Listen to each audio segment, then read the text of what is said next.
Boys and girls, we have got some exciting news for Battlefield 2042. EA just did a live show called The Future of FPS Games, and on it they had some of the big wigs from Respawn and DICE Stockholm, DICE LA, who've just rebranded to Ripple Effect Studios, but doesn't change what they're working on. They're still doing this thing for DICE LA, and they dropped a pretty big bombshell about what that is in this live show. So we're going to get stuck into that. There was a few other things in here too, quite interesting seeing the inside of these devs, what their favorite games were, plans for upcoming games. They also talked a bit about Battlefield, the future of it in cloud computing, some eye-opening comments there. So let's take a look. So we know that DICE Stockholm are making the all-out warfare in the game. They've also talked about a second game mode called Hazard Zone, and to be honest with you, in this whole thing, we didn't get anything new about Hazard Zone at all. But the third experience, not mode, they keep saying experience, is what DICE LA have created. And Christian Grass, who is the general manager of DICE LA, now Ripple Effect Studios, had this to say. The work that Oscar and Christian have been doing for Battlefield hasn't even been revealed yet, but Christian, I'm hoping that you can maybe give us a little bit of a hint. So I can't say that much about it.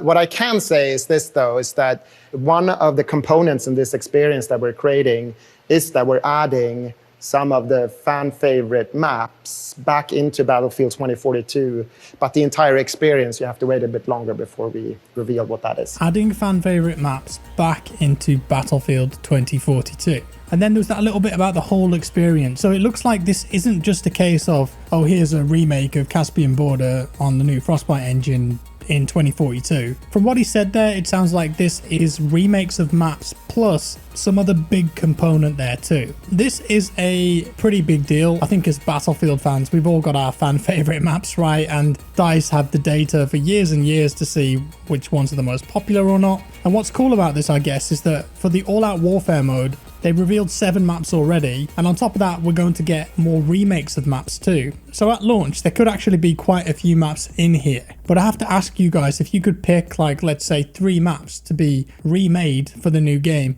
what would you go for? I don't want to say what mine would be because I don't want to influence anyone in that respect, but let me know what your top 3 would be down in the comments below. There was a couple of other comments about this experience, but it was mainly hype. They said that this thing they've been working on has been on the whiteboard for 10 years or so. So whatever it is, it's big. They said there's a massive level of excitement about it in the studio. They've had big Zoom calls and the reactions are always insane. And recently they showed it to Lars Gustafsson, who's Mr. Battlefield himself. And they said that he was just jumping up and down on his chair because of how good this thing was. So they're really trying to drum up excitement for this thing. Moving on, there was a lot of fluff in here, but I think the only other real piece of new information that we got here was about cloud computing and how that might relate to Battlefield 2042, but also how it will relate to future Battlefield games. So this is Oscar Gabrielson, he's GM at DICE Stockholm. This is what he had to say.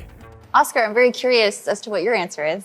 You know, cloud computing has really changed a bunch of other industries, and gaming kind of barely touched on it. So if you think about a game like Battlefield, we have things like AI in the game now, destruction, actually procedural level creation. And the next-gen consoles, there are, of course, super powerful. But if we move much of that logic out to the cloud, which is kind of servers in other language, we can do some really high-scale computing that we haven't been able to do in the past. Destruction, visual fidelity. And I think it's just a couple of years away, and then you'll see some pretty cool shooter games out there, I'd imagine. But we'll see. Soon, trademark. Battlefield 2042 being one of them? No comments. So I don't think that Oscar was referring to Battlefield 2042 there. Didn't rule it out at the end, but didn't confirm it either. So potentially they could have cloud computing stuff in 2042.